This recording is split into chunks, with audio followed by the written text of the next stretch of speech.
Terkait pembatalan PPKM level 3 di seluruh Indonesia pada masa libur Natal dan Tahun Baru bukanlah sebuah kelalaian. Keputusan ini dibuat dengan kajian matang dan juga mengamati situasi terkini. Dan berikut pernyataan Sufmi Dasko Ahmad, Wakil Ketua DPR. PPKM level 3 tentunya dari hari ke hari pemerintah melakukan kajian dan pemantauan terhadap laju COVID-19 di Republik Indonesia ini. Dan juga selain memantau masuknya varian baru dari negara-negara luar, dan kita lihat dalam perkembangan hari ke hari ini bahwa terjadi penurunan sebenarnya tentang laju COVID. Jadi kita bukannya lalai, tetapi kemudian memang kehati-hatian yang sudah diambil pemerintah itu kemudian ada kajian ulang dan sehingga kemudian diputuskanlah seperti yang diputuskan pada saat ini. Dan untuk membahas terkait dengan pembatalan PPKM level 3 pada Natal dan Tahun Baru sudah bergabung bersama kami pengamat kebijakan publik Bapak Trubus Rahadiansyah. Selamat siang Pak Trubus. Selamat siang Mbak.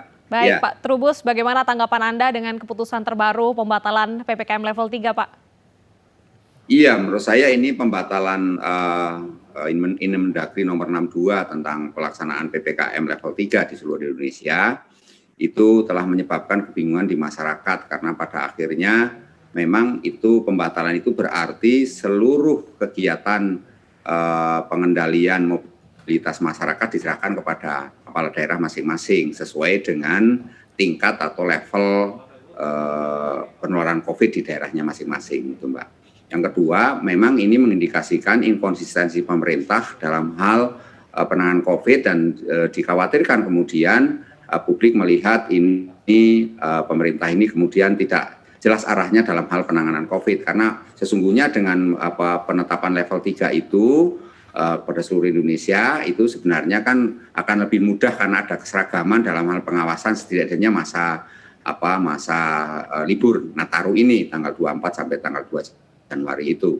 Akan tetapi karena pertimbangan pemerintah melihat bahwa ada penurunan daripada penularan COVID dan itu menjadi dasar pertimbangan untuk mengubah, ya saya rasa itu hak pemerintah. Tetapi sesungguhnya publik sendiri melihat ada kekhawatiran dan publik ini sekarang terbelah menjadi 3. Ada publik yang mempercayai pada pemerintah akan penanganan COVID ini karena COVID ini kan dianggap horor, ya mengerikan dan mematikan juga. Kemudian masyarakat kita yang kedua adalah yang melihat bahwa COVID ini sudah sebenarnya tidak ada dan dianggap sebagai sesuatu yang media saja yang membesar-besarkan atau pemerintah saja. Nah ini masyarakat hubungannya EGP memang gue pikirin gitu loh Mbak. Yang ketiga masyarakat kita yang kategorinya itu adalah swing voter lah kalau meragu-ragu, dan mereka meragukan karena bagaimana juga sebenarnya kalau lihat pengalaman libur Nataru 2 kali sebelumnya itu memang terjadi horor Mbak, horor penularan. Dan orang asing yang masuk ke Indonesia itu maupun orang WNI Indonesia yang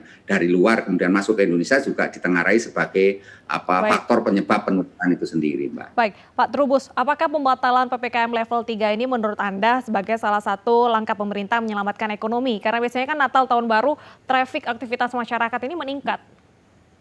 Iya, kalau ini jelas memang arahnya adalah arah pertimbangan ekonomi yang diprioritaskan Mbak. Karena apa? Karena pemerintah menyadari bahwa selama libur Nataru kalau misalnya di level 3 kan gitu, tentu pergerakan perekonomian jadi terhambat Mbak. Dan ini tentu banyak pihak yang dirugikan, terutama industri-industri ya jasa lah, khususnya misalnya pariwisata, misalnya perhotelan, dan ini kan semuanya jadi dirugikan kalau menggunakan level 3 itu. Akan tetapi dengan mengubah itu semua memang kelihatan sekali bahwa publik menilai bahwa pemerintah ini lebih heavy kepada persoalan ini Mbak, ekonomi lah, karena pemerintah juga menyadari tidak memberikan ini ya istilahnya jaring pengaman sosial yang cukup Mbak, karena ada akibat yang harus ditanggung oleh pemerintah kalau misalnya pergerakan masyarakat itu dikendalikan, dan itu perekonomian akan otomatis menurun Mbak. Nah ini yang harus dipertimbangkan. Pak Trubus, ini bukan kali pertama pemerintah mengeluarkan kebijakan terus direvisi ataupun juga dibatalkan. Kalau menurut saran Anda, apa yang harus dibenahi dalam koordinasi ini agar tidak mengeluarkan kebijakan, dibatalkan sehingga publik dan juga dunia usaha ini kebingungan? Iya, menurut saya memang pemerintah ketika membuat kebijakan itu jangan selalu apa-apa itu top down, karena kebijakannya selama ini tan top down dari pusat dikeluarkan dan masyarakat merasa dipaksa dengan aturan yang ada. Jadi menurut saya yang paling bagus adalah pemerintah melakukan ini Mbak, konsultasi publik, artinya di sini pemerintah melibatkan publik untuk membuat satu kebijakan yang sama-sama atau win-win solution sehingga di situ masyarakat ikut terlibat di dalamnya, Mbak. Nah, itu yang pertama. Yang kedua, pemerintah juga harus melakukan kolaborasi yang kuat, pemerintah pusat dan daerah ya, sehingga mendengarkan suara-suara daerah itu seperti apa, sehingga ketika membuat kebijakan misalnya keluarnya Imendagri nomor 62 itu kan harusnya melalui proses yang panjang dan masukan-masukan dari berbagai pihak, termasuk para pakar, para peneliti juga, dan masyarakat di daerah juga kan sesungguhnya kepala daerah. Tetapi kan ini ternyata pemerintah mengubah dengan istilahnya sesuka hati gitu ya, suka hati, sehingga masyarakat itu selalu dihadapkan oleh kebingungan. Dan ini kekhawatiran juga publik sebenarnya, ini nanti akan ada perubahan apa lagi, misalnya dengan adanya ini pelarangan nanti kan ini aturannya kan sesungguhnya misalnya untuk tempat wisata kan 75%, atau untuk tempat-tempat perjalanan itu nanti juga akan diperketat lagi Mbak, dalam arti pengetatan aktivitas warganya dalam akan perjalanan misalnya dengan menggunakan tes antigen, apalagi nanti dengan tes PCR misalnya. Lah ini kan juga menjadi hal yang oleh publik juga dikhawatirkan akan muncul kebijakan itu gitu loh Mbak. Jadi lebih berkoordinasi ya dengan seluruh pemangku kebijakan dan juga masyarakat ya agar tidak memberikan kebijakan yang berubah-ubah. Lantas dengan kebijakan yang suka berubah-ubah ini, apakah ini akan berpengaruh terhadap tingkat kepatuhan masyarakat terhadap protokol kesehatan? Iya, saya sangat berpengaruh karena kan dengan berubah-ubahnya ini kan sebenarnya masyarakat lebih pada persoalan public trust Mbak, dalam hal penanganan pandemi COVID kan, karena bagaimanapun juga masyarakat, kesadaran masyarakat, kepatuhan masyarakat dan kedisiplinan masyarakat menjadi prioritas utama ya dalam hal akhirnya faktor yang menentukanlah keberhasilan kita di dalam penanganan COVID. Apapun kebijakannya kalau masyarakat tidak mau mematuhi, masyarakat istilahnya EGP gue pikirin itu ya tidak akan jalan Mbak.